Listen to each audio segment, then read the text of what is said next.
En ce jour-d'huile de belles liesses et grandes prouesses, laissez-moi vous conter quelque peu le passé glorieux de mon seigneur et maître, Jean de Rieux.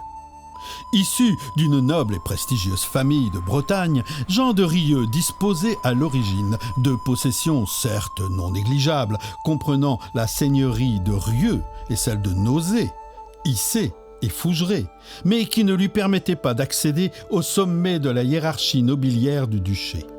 Or ça, ses épousailles en l'an de grâce 1374, avec Jeanne de Rochefort, riche héritière d'un domaine considérable, fit tomber dans l'escarcelle de Mondit Seigneur les terres d'Ancenis à Rochefort, en passant par Donge et Asserac.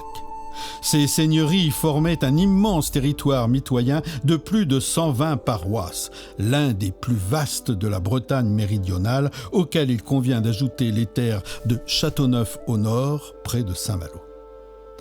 C'est ainsi que, par son mariage, Jean de Rieux adopta les armoiries de sa femme et écartela ses armes. À dextre de Rieux, d'azur à 5 besants d'or posés en sautoir, à senestre de Rochefort, verrés d'or et d'azur. Mais Monseigneur ne dut pas sa fortune et sa réputation uniquement du fait de son mariage. En ces temps incertains, où la Bretagne se déchira dans une guerre de succession du trône ducal, où la France et l'Angleterre s'affrontèrent dans une guerre que d'aucuns dirent qu'elle dura 100 ans, la loyauté envers ses allégeances et son sens de l'honneur fut la flamme lumineuse qui guida les actes de Monseigneur.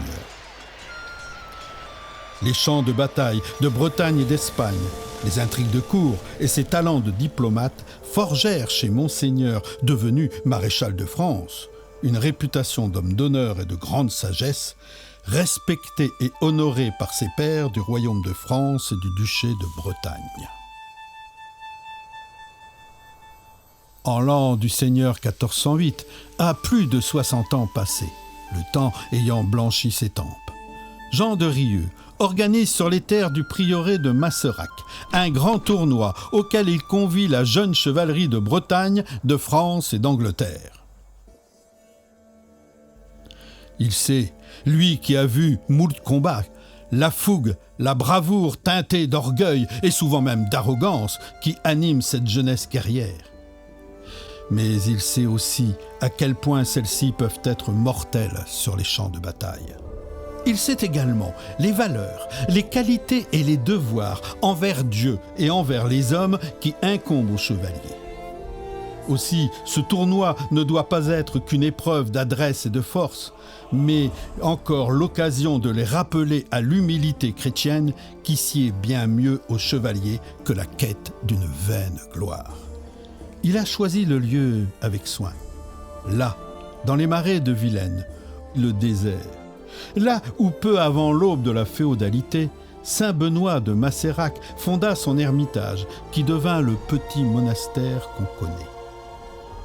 Monseigneur, fortifié dans sa foi par l'accord du prieur Hugues à qui il a promis de contribuer à rénover le petit prieuré, s'inspirera des légendaires de Masserac, ce manuscrit relatant la vie de saint Benoît, pour donner plus de magnificence et d'émotion mystique au pas d'armes qu'il imagine pour clore les festivités, où les vainqueurs du tournoi devront amener la preuve suprême de leur abnégation et de leur dévouement en surmontant les épreuves envoyées par le diable. Nul doute que de grandes prouesses et de grands exploits seront à venir. De quoi esbaudir et émerveiller les braves gens du pays de Redon, venus nombreux festoyer et applaudir ces valeureux chevaliers.